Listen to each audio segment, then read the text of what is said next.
যে সুন্দর মাশাল্লাহ বাচ্চার শব্দটা না। এই যে আমার ছোট্টকালের বন্ধু আজকে ওর সিজারের ডেট, ও ওটিতে শুয়ে আছে। হ্যাঁ, তো এইদিকে আমরা একটু অপেক্ষা করতেছিল আর ওর 10টার দিকে সিজার করবে বলেছে ডাক্তার।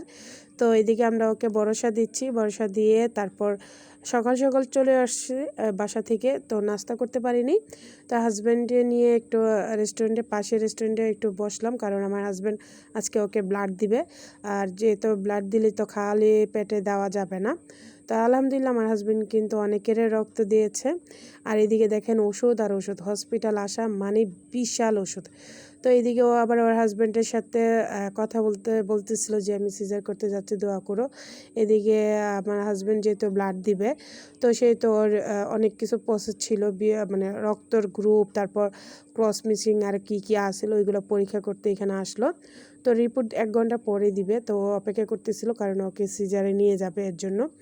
তো আর এদিকে আমরা একটু অপেক্ষা করতেছিলাম, আমার হাজব্যান্ডের ছোট্টবেলার বন্ধু, ওর সাথে গল্প করে এদিকে আইসা ব্লাড দেওয়া হয়ে গেছে, কারণ আমার বান্ধবী অলরেডি সিজারে ঢুকে গেছে আর আমরা এখান থেকে অপেক্ষা করতেছিলাম। আর আমার হাজব্যান্ডের ব্লাডটা দেখানো যাবে না, কারণ আমি কফি রেট খাবো এই জন্য। আর এদিকে আমরা সবাই অপেক্ষা করতেছি, আর হসপিটালে অপেক্ষা করা মানে কি যে একটা বিরক্ত।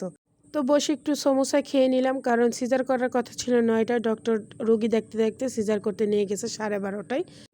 তো 12:47 বাবু হয়েছে আলহামদুলিল্লাহ, বাবুকে বুঝাই দিচ্ছিল।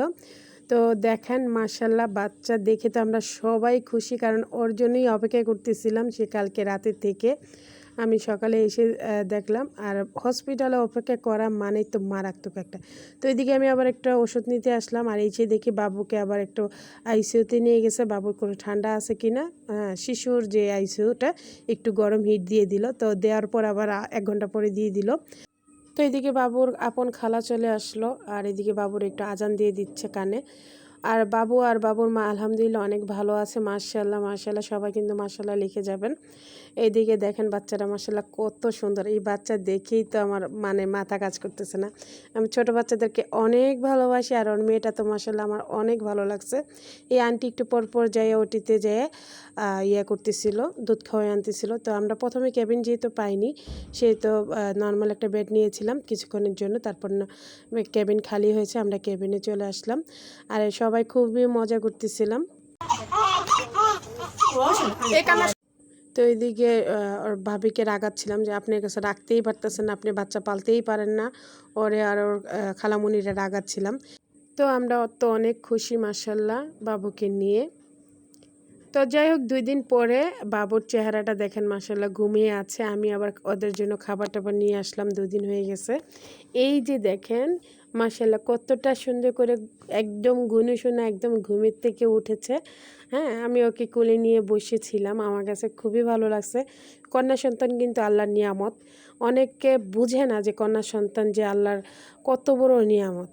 কন্যা সন্তান হলেই রাগ করে, কি কন্যা সন্তান হবে শুনলে রাগ করে, আসলে এটা কিন্তু একদমই ঠিক না। মানে ইসলামের খাতা থেকে একদম বাদ হয়ে যাবে, আল্লাহ নারাজ হয়ে যাবে।